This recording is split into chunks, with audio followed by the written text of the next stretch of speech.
Could it possibly be as bad as they say? Or is it worse?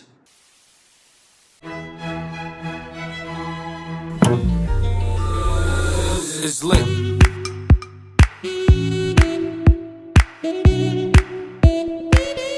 What's up, mother puppers? I'm Andy, and welcome to Rotten Reviews, where I watch the worst movies so you don't have to. Remember to like and subscribe for all the best puppet-based nonsense. Today I will be reviewing the 2019 movie Cats.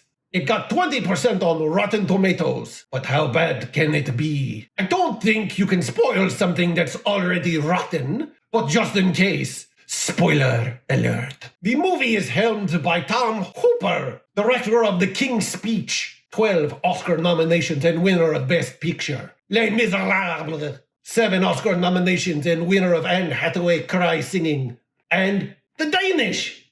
Girl, Cats is based on T.S. Eliot poetry, with songs and music by Andrew Lloyd Webber. Cats was the second longest running musical in Broadway history. The movie is star-packed with high-caliber actors such as Rebel Wilson, dancing CGI cockroaches, Idris Elba, Gandalf, and Beyoncé had one of the best videos of all time. The story is about a group of cats called Jellicles, who once a year send the cat to a better place in a hot air balloon. Yes, because doing whatever you want all day isn't nearly as good as floating into space. This movie made me wish I was sent away in the balloon. The humor level is on par with a socially awkward 5-year-old. Crotch shots are the top shelf comedic offerings. There is not one genuine laugh in the entirety of the production. They are characters, technically, because they have names, most of which I don't remember, and nuanced social situations that reveal their souls. Things like being fat, bad, old, or wearing a hat.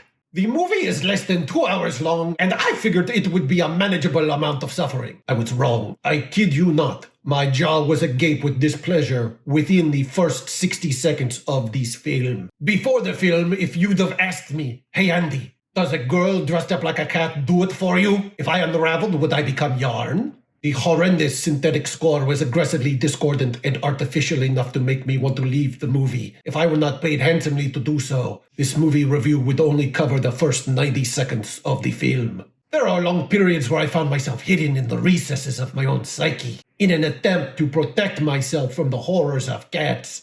At some point, I took a break, went outside, took off my shoes, and walked around on pointy rocks. Somehow this seemed like a better plan than watching more of the film. I took another break when I realized many of the songs just repeated the same line over and over again, like a trap song, without a catchy hook, or fire beat, or tattooed faces, or lean. Cats made me want to lean into oncoming traffic. Coming into the back half, I poured my first glass of whiskey. I was out of options, driven to the bottle by the reality that so much talent, time, and money could produce such a catastrophe.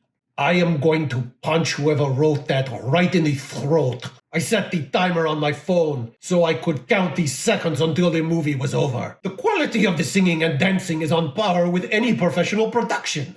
So credit where credit is due. The general structure of the music is that it jumps from song to song and merely serves each cat to give exposition about what type of cat they are. This is the entire film. Oh, you know what I need? 3 reprises of memories. Really helps the momentum build by reminding us that a character hasn't changed at all during the course of a feature film. However, tucked neatly into the middle of the film, there was an odd surprise. Victoria, played by Francesca Hayward, sings a rendition of Beautiful Ghosts. No lie, it brought me to tears. No joke, it was that good. It was a magic moment. Hayward is so potent as a performer that she saves herself and is able to put on a strong performance despite being covered in the CGI and instructed to act like a cat. I would have given Cats credit for this song. However, Beautiful Ghosts wasn't in the original Broadway musical. It was written by Taylor Swift, whose stink acting performance in this film evens out any goodness she brought into the world with her song. So, is it as bad as they say? It took me 4 tries to make it through this whole thing, and I couldn't bring myself to watch a lot of it. This is likely what comes out of the Ark of the Covenant in Indiana Jones. This movie is so bad, it literally gave me diarrhea.